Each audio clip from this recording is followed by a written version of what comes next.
उदकांत देवूळ पुराय गोंयांत आनीक खंयच पळोवपाक मेळचें ना अशी देवळाची तळयेंतली रचना। सावयवेरेचो श्री अनंत देव सैमाचे सासयेंत रावता। उदकाची थंडाय आनी सैमाची सासाय भक्ताची नाळ खऱ्या अर्थान सख्या हरी कडेन जोडटा।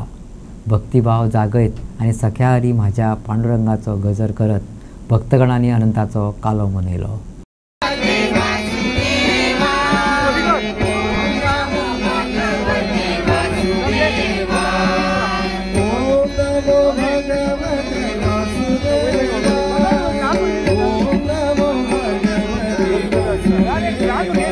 ही पालखी जी आता हांगासर येयला पयलीं पासून चालूच आसा ती आमी सांगूंक शकना ही केन्नाच्यान चालू जाल्या। ही देवस्थान जेन्ना हें अनंत देवस्थान आनी हें सातेरीचें देवस्थान जेन्ना आसा तो पर्यंत ही पालखी चालूच आसा।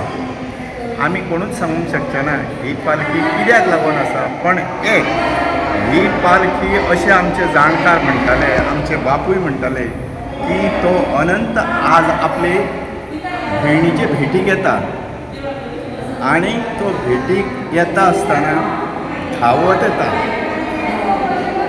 आनी वयता आसतना तो कितें करता, तेजे पांय जड जाता, ही पालखी जड जाता अशें म्हणटाले की आमकां जाणटे सांगताले अशें तो येता आसतना धांवत येता आनी वयता आसतना तो पांय जड करून वयता अशें म्हणटा। आजच्यान सख्या हरी आणि कालो म्हणजे आमची पहिली पालखी आसा। पालखी म्हणजे अनंता देवा कडेन जी पालखी भायर सरता ती सातेरी देवा कडेन येता। सातेरीक आमी आमंत्रण दिता, म्हणजे आमचो नाल बदलपाचो आसता। सातेरी देवा कडल्यान मागीर हांगा सातेरी भटान येता। सातेरी भटान परत देवीची आरती केली, तिकाय आमंत्रण दिलें, मागीर आमी नारायण देवान वता।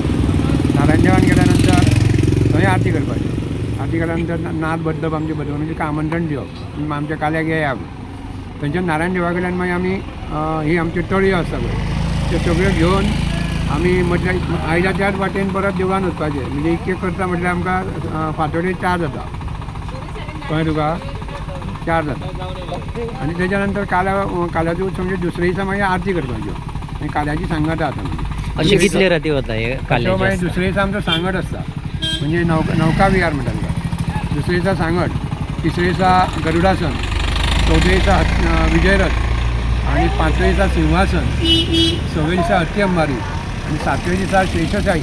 म्हणजे आमी उत्सव मूर्ती आसा पळय आमची म्हणजे अनंताची, ती उत्सव मूर्ती त्या वाहनांनी बसप आणि देवाच्या प्राकारान फिरप, मदीं भजन, हे सगळे कार्यक्रम असतात। सख्या हरी म्हणून तेन्ना फक्त माडयो घेवन नाचपाची साठी सख्या हरी स्पेशल काय ना।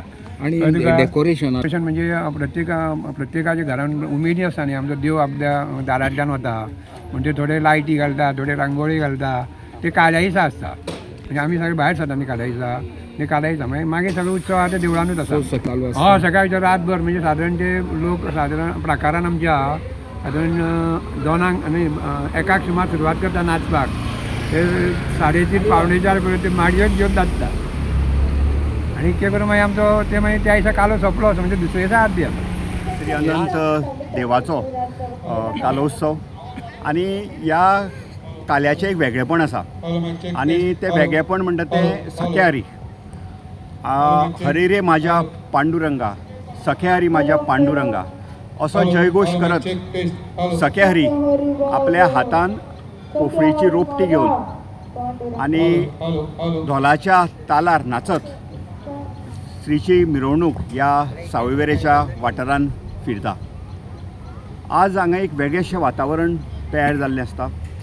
तुमी पळयता आसतले की रस्त्याचेर तोरणां, कमानी उबारलेली आसा, फळांनी फुलांनी सजयल्ली अशी तोरणां आनी सावयवेऱ्यां हो तसो एक निसर्गान असो उबो राविल्लो हो वाठार। आमच्या देवळाची सुद्दां अनंत जें देवूळ आसा ताजें सुद्दां एक वेगळेपण आसा। तुमी पळयता आसतलें की अनंत देवूळ हें उदकान उबारलेलें देवूळ। देवळाच्या 4 बाजूनी उदक व्हांवता, देवळाच्या लागून तळें आसा, गर्भकुडीन श्रीच्या मुर्तीच्या फाटल्यान उदक आसा आनी त्याच उदकान श्रीक अभिषेक करता। तर अशें हें वेगळेपण आशिल्लें देवूळ आनी ह्या जात्रेची सुरवात आज काल्याच्या निमतान जाता।